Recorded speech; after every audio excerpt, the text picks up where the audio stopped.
Financial planning ఎలా చేసుకోవాలి, ఎక్కడ డబ్బుల్ని ఇన్వెస్ట్ చేస్తే మంచి రిటర్న్స్ వస్తాయి, మ్యూచువల్ ఫండ్స్ పై వెబినార్ ఈ నెల 19-20న. హాయ్ హలో నమస్తే, welcome back to iDream media. ఈరోజు మనతో ఉన్నారు amphi certified mutual fund distributor అయిన బోనిగల సలోమన్ గారు. ఫైనాన్షియల్ అడ్వైజెస్ అనేవి ఈరోజు ఎపిసోడ్ ద్వారా మీరు పొందుతారు. నమస్కారం సార్. నమస్తే అండి విరాట్ గారు.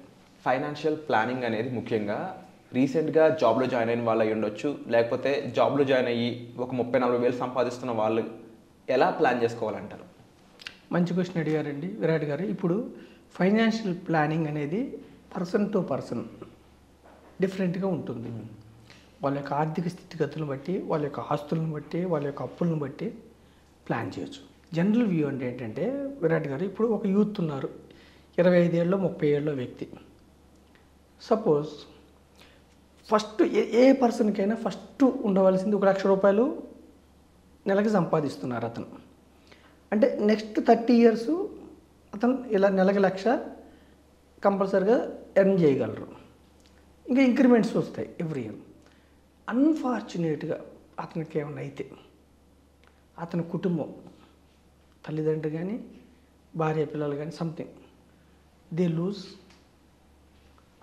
అతన్ని చదివించి అంత స్థితి తెచ్చిన తర్వాత ఆయన యొక్క ప్రతిభ ఆధారంగా అతను సంపాదించే అమౌంట్ వాళ్ళు లూజ్ అవుతారు. సో దానికోసం ఫస్ట్ లైఫ్ ఇన్సూరెన్స్ ప్లాన్ చేసుకోవాలి. లైఫ్ ఇన్సూరెన్స్ కూడా విరాట్ గారు టర్మ్ ఇన్సూరెన్స్ మాత్రమే తీసుకోవాలి.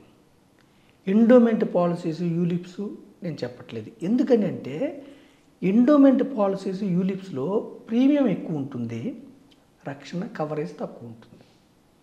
సో టర్మ్ ఇన్సూరెన్స్లో ఒక 25 ఏళ్ళ వ్యక్తికి 1 కోటి రూపాయల ఇన్సూరెన్స్ కూడా సుమారుగా ఒక 15,000 సంవత్సరానికి, లేదంటే 20,000 పడుతుంది. సో లైఫ్ ఇన్సూరెన్స్ అది కూడా టర్మ్ ఇన్సూరెన్స్ సజెస్టబుల్. తర్వాత కంపల్సరీగా హెల్త్ ఇన్సూరెన్స్ ఉండాలి.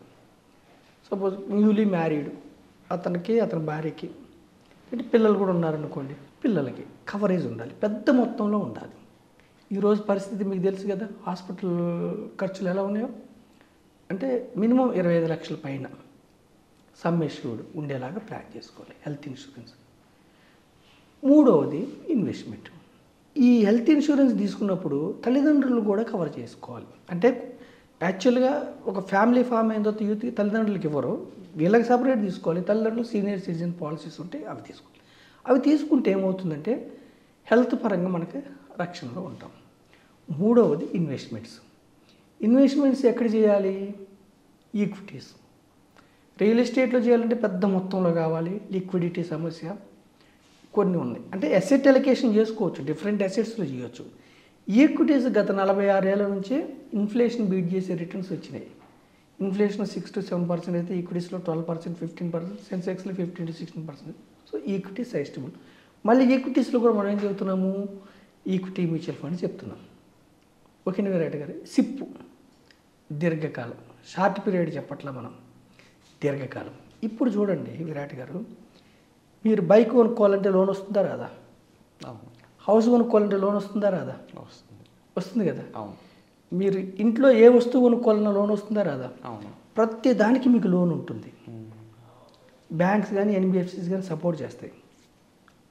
కానీ మీకు రిటైర్మెంట్కి లోన్ ఇస్తారా? పిటి ఏమిటంటే మన యూత్ రిటైర్మెంట్ గురించి ఆలోచించరు. 20 ఏళ్ళు, 25 ఏళ్ళు, 30 ఏళ్ళ తర్వాత గురించి ఎందుకు? దానికి లోన్ ఇవ్వరు. 20 ఏళ్ళు, 25 ఏళ్ళు, 30 ఏళ్ళు ఉద్యోగం చేసిన తర్వాత ఇప్పుడేమో బాగా సంపాదిస్తాము, రిటైర్మెంట్ తర్వాత మనము పిల్లల మీద డిపెండ్ అవ్వగలమా? అవుతాం, కానీ మనకి చిన్నతనంగా ఉంటుంది. మన పిల్లలైనా కానీ చేయదాచటం ఎప్పుడైనా చిన్నతనం, ఇవ్వటం. సో రిటైర్మెంట్కి ప్లాన్ చేసుకోవాలి. ఇప్పుడు యూత్ రిటైర్మెంట్కి ప్లాన్ చేసుకోవట్లేదు. చిన్నగా 1000 రూపాయలతో కూడా 30 ఇయర్స్ పెట్టుకుంటే 25 ఏళ్ళ వ్యక్తి 1000 రూపాయలతో కూడా హ్యూజ్ అమౌంట్. నెలకి 12% కూడా సుమారుగా లెక్కిస్తే 30 లక్షల వరకు వస్తుంది. ఇంకా 3,000 వేసుకుంటే 1 కోటి రూపాయల వరకు వస్తుంది. సో రిటైర్మెంట్ ప్లానింగ్ చేసుకోవాలి. కిడ్స్ ఉంటే వాళ్ళ చదువులకి ఒకటేసారి మనం అమౌంట్ రావాలంటే కుదరదు. ఇప్పుడే నుంచే వేసుకుంటే ఒక హౌస్ కోసం 10-15 నెలలు ఇట్లా ఫినాన్షియల్ ప్లానింగ్ ఉంటుంది. అయితే ఇది వినటానికి బాగుంటుంది, చక్కగా ఉంటుంది. ₹1,00,000 వచ్చే వ్యక్తి అని చెప్పాం మనం. ₹1,00,000 వచ్చే వ్యక్తి టర్మ్ ఇన్సూరెన్స్ తీసుకుంటాడు, 20-30 వేలు పెట్టి ప్రీమియం పెట్టి, హెల్త్ ఇన్సూరెన్స్ తీసుకుంటాడు, 20-30 వేలు సంవత్సరానికి కట్టి, 40 వేలు కట్టి ఇన్వెస్ట్మెంట్ చేసుకుంటాడు. మన టార్గెట్ ఐ డ్రీమ్ ద్వారా ఆర్డినరీ పీపుల్, పేద ప్రజలు, సామాన్య ప్రజల్ని ధనవంతులు చేయటం ఎట్లా, వాళ్ళ ఫినాన్షియల్ ప్లానింగ్ ఎట్లా అనేది మన టార్గెట్. వండర్ఫుల్. సో ఇక్కడ నేనేం చెప్తానంటే, ఒకటేసారి మీరు టర్మ్ ఇన్సూరెన్స్కి 20-25 వేలు కట్టాలి, మీ దగ్గర లేదు, సామాన్యమైన ప్రజలు కట్టలేరు. టర్మ్ ఇన్సూరెన్స్ ఒక 1 year పక్కగా పెట్టండి. హెల్త్ ఇన్సూరెన్స్ కూడా 20-25 వేలు కట్టాలి, పక్కగా పెట్టండి. ఫస్ట్ రివర్స్ చెప్తున్నా నేను, ఇది నా వ్యక్తిగత అభిప్రాయం. ఫస్ట్ సిప్ స్టార్ట్ చేయండి. 20 వేలు వచ్చే వ్యక్తి నెలకు 3 వేలు కట్టగలరు కదా. 1 year సిప్ కట్టండి, స్మాల్ డ్రాప్స్. 1 year తర్వాత 36,000 అవుతుంది. హెల్త్ ఇన్సూరెన్స్ కుటుంబానికి హెల్త్ రక్షణలోకి వచ్చింది. డబ్బులు మ్యూచువల్ ఫండ్లు ఎప్పుడైనా విత్డ్రా చేయొచ్చు కదా. హెల్త్ ఇన్సూరెన్స్ అలా మీకు హెల్త్ ఇన్సూరెన్స్ ఒక 20,000 ప్రీమియం హెల్త్ ఇన్సూరెన్స్ తీసుకోండి. తర్వాత సిప్ నెక్స్ట్ ఇయర్కి కొంచెం పెరుగుతుంది కదా జీతం, ఇంకొక 2-3 వేలు పెంచుకోండి సిప్. ఒక 3-4 ఏళ్ళు అవ్వగానే మీకేమవుతుంది, ఒక 4-5 ఏళ్లలో కార్పస్ అవుతుంది. ఒక 3 లక్షలు అలా, ఒక 3-4 ఏళ్లలో 3 లక్షలు 4 లక్షలు జమ అయ్యేలాగా పెట్టుకోండి. లక్షకి 800 SWP వస్తుంది, సిస్టమేటిక్ విత్డ్రాయల్ ప్లాన్. లేదా 700 పెట్టుకోండి, 8% పెట్టుకుంటే 3-4 లక్షలకి ఒక 3-4 వేలు నెలకి వచ్చేలా పెట్టుకుంటే టర్మ్ ఇన్సూరెన్స్ తీసుకోండి. ఒక ఆర్డినరీ పీపుల్ ఒక 1 year ఎలాగో సిప్ వేసి హెల్త్ ఇన్సూరెన్స్ తీసుకోండి. 1 year తర్వాత కొంచెం పెంచుకోండి సిప్ అమౌంట్. అప్పుడు ఏమవుతుంది, 20,000, 25,000, 30,000తో హెల్త్ ఇన్సూరెన్స్ తీసుకొని మళ్ళీ పెంచుకొని వచ్చిన తర్వాత మళ్ళీ హెల్త్ ఇన్సూరెన్స్ ఇంకొక 3-4 ఏళ్ళు. 3-4 ఏళ్ళు అన్ఫార్చునేట్గా ఆ వ్యక్తికి ఏమైనా అయితే మనం ఏం చేయలేం. ఆర్డినరీ పర్సన్ కాబట్టి మనం ఏం చెప్తున్నాము, కొంచెం వెల్త్ జమ చేసుకోండి, దాని నుంచి హెల్త్ ఇన్సూరెన్స్ ప్రీమియం కట్టండి, టర్మ్ ఇన్సూరెన్స్ ప్రీమియం కట్టండి. ఒక 3-4 లక్షలు అయిన తర్వాత SWP పెట్టి టర్మ్ ఇన్సూరెన్స్ మళ్ళీ సిప్ కట్టండి. 4 సంవత్సరాల తర్వాత సిప్. ఇక టర్మ్ ఇన్సూరెన్స్కి మీరు సపరేట్గా డబ్బులు కట్టే పని లేదు. ఎందుకు, 4 లక్షల నుంచి SWP చేస్తున్నారు. ఇంకొక 1 లక్ష ఇంకొంచెం పోయిన తర్వాత 2-3 లక్షలు పోయిన తర్వాత హెల్త్ ఇన్సూరెన్స్కి కూడా మీరు SWP పెట్టుకోవచ్చు. పెట్టుకున్న తర్వాత లైఫ్ లాంగ్ స్మూత్గా వెళ్తుంది. అంటే మనం ఆర్డినరీ పీపుల్కి ఏం చెప్తున్నామంటే, ధనవంతులకు ఫస్టే టర్మ్ ఇన్సూరెన్స్ తీసుకుంటారు, హెల్త్ ఇన్సూరెన్స్ తీసుకుంటారు, ఇన్వెస్ట్మెంట్ చేస్తారు. ఆర్డినరీ పీపుల్కి ఫస్ట్ ఈక్విటీ మ్యూచువల్ ఫండ్ ద్వారా స్టార్ట్ చేయండి. 1 year 2 year ఎంత కొంత ధనం అక్యుములేట్ అయింది, మొత్తం విత్డ్రా చేయకుండా కొంత హెల్త్ ఇన్సూరెన్స్ తీయండి.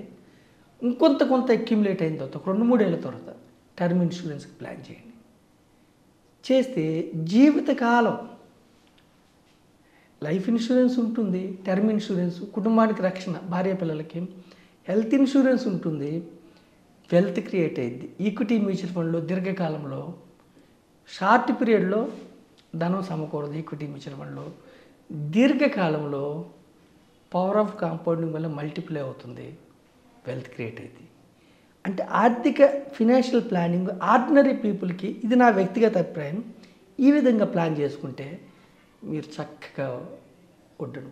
Wonderful sir. అంటే టైం ఈజ్ వాల్యుబుల్ అంటారు కదా, మేబీ ఇదే బెస్ట్ ఎగ్జాంపుల్ ఏమో ఫైనాన్షియల్గా టైం వాల్యుబుల్ అని చెప్పడానికి. And wonderful example, wonderful information కూడా సార్. తప్పకుండా మీ ఆశయం నెరవేరాలని మనస్ఫూర్తిగా కోరుకుంటున్నాను. Thank you so much. Thank you అండి విరాట్ గారు.